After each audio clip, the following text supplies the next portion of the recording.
Welcome back everyone. So in this video we are going to talk about solution of system of equations. We will try to find out the root of solution of system of equations. So in this case what will happen, there will be many functions, and then we would like to find out the root of all those functions. Two methods I will explain in this video, or maybe one method I will explain in this video and another method I will explain in the next video. So my function is, the first function is given as f of x1, f of x2, f of x3 up to xn. So there are xn independent variables and we have function f1. So since we want to find out x1, x2, x3,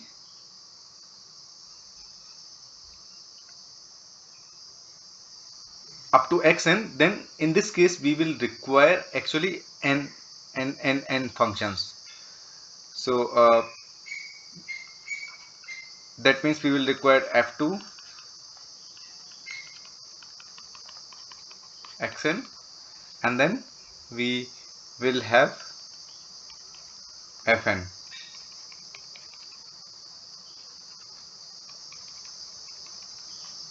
up to xn. So this is the system of equations, or this is the system of functions, and we want to find out the solution of this system of equations.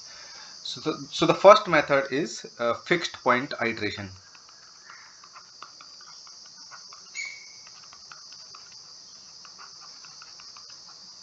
So if you remember, we talked about fixed point iteration when we were trying to find out the solution of, or the root of, single function.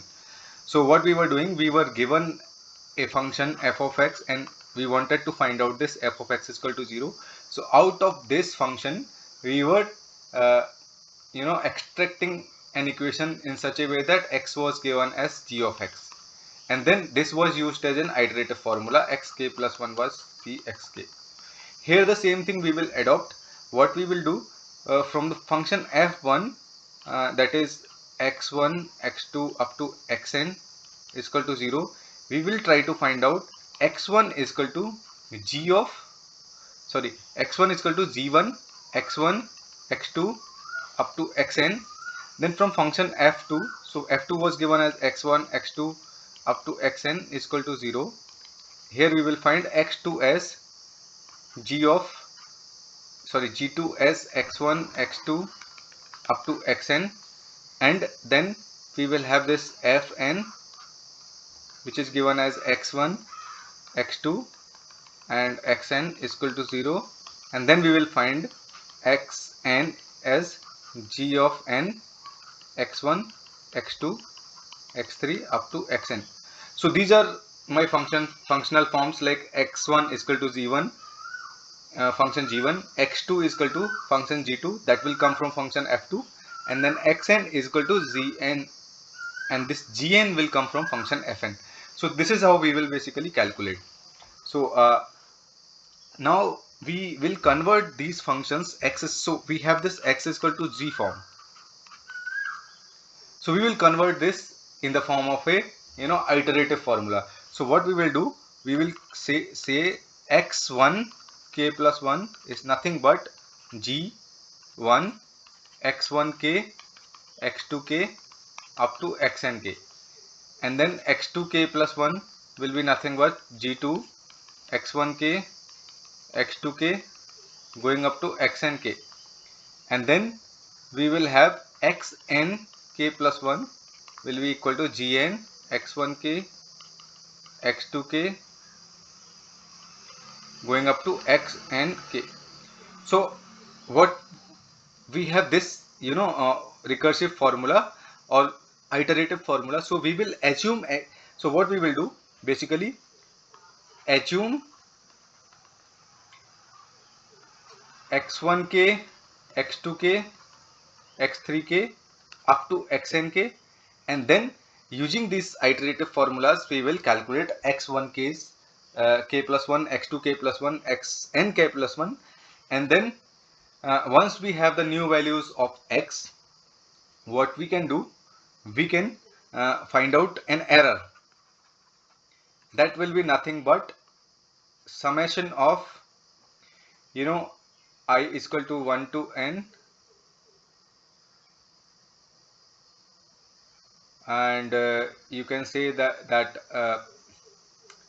x I k plus 1 minus x I k upon n. So this you can define as an error. This is average of the error. Or if this value goes below epsilon, then you can say that my solution has converged and xk plus 1 is my the xk plus 1 is the solution of this system of equations. Or error can be defined as maximum of xik plus 1 minus xik, where I is going from 1 to n. So this can be one of the error definition, or this can be, you can take the RMS value. So it's up to you, whatever you want to take. But the idea is that we will have a system of functions such as f1x is equal to 0, where x is a vector. It's not a single independent variable, it's a vector x1, x2, x3 up to xn. Then since we have n variables and independent variables, so we will require n functions. So we will have f2, that is a function of vector x, where x is x1, x2, x3, xn.